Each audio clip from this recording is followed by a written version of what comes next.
Chimneyking, little dust on the lens. I'm back. We're gonna mix some mortar. People write in about mortar, and I'm gonna show you what I use locally. They make this right down the road.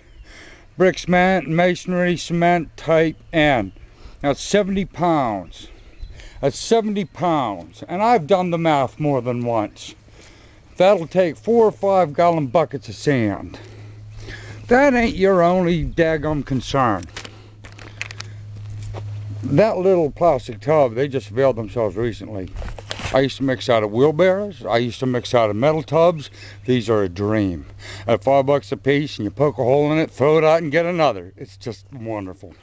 I got this sample because if you look at this structure, that mortar is not so easy to identify, that mortar color, and I took this into Osborne Masonry Supplies.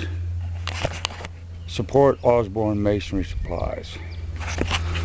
And we used this,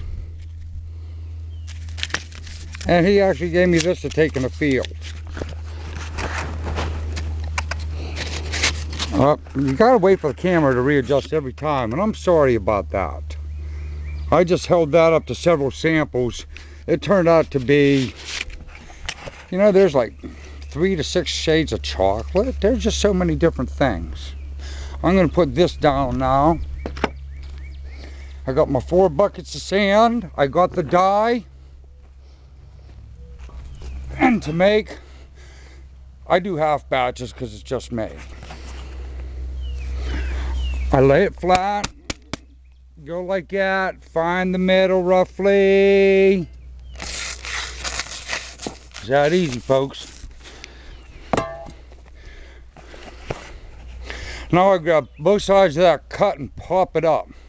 So I'm going to have 2 half bags.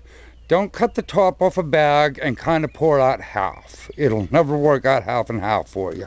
The same thing with the bag of powder. I don't have one with me, but a medium drink cup from any fast food joint will hold 2 full cups. It'll fill that bag of mortar, this bag of mortar, which is 80H light chocolate. That'll fill 2 medium-sized cups.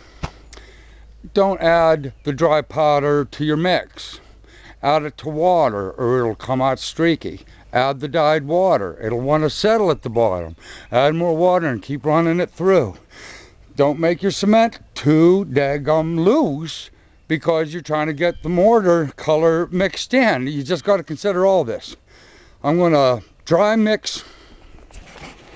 I'm going to dry mix that half bag, probably on the right. I'll get one of those out of there. Throw in 2 buckets, dry mix, and then I'll have my mortar color diluted in about 1 gallon of water, a half gallon of water, and start mixing like that.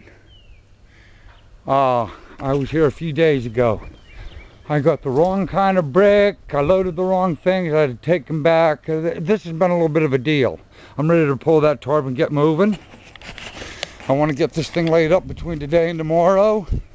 I hope what I covered about mixing masonry cement helps, because a lot of people have asked. Saccrete's fine. It uses really coarse sand, and they use the absolute minimum of actual cement. But it's still under code. You can use that if you want. I get batches and make half batches as I need them. Dyes, I buy a bag at a time. It's like $8 a bag. So I got several half bags in my van. This is color specific.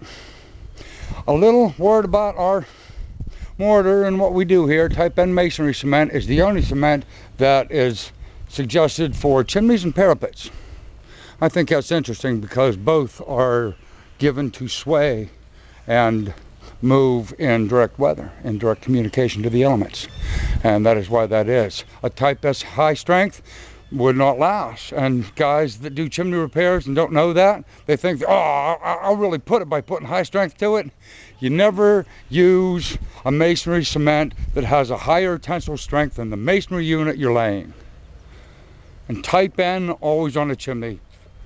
or if you're repairing your parapet. Chimney King, stay tuned. We got more movies coming.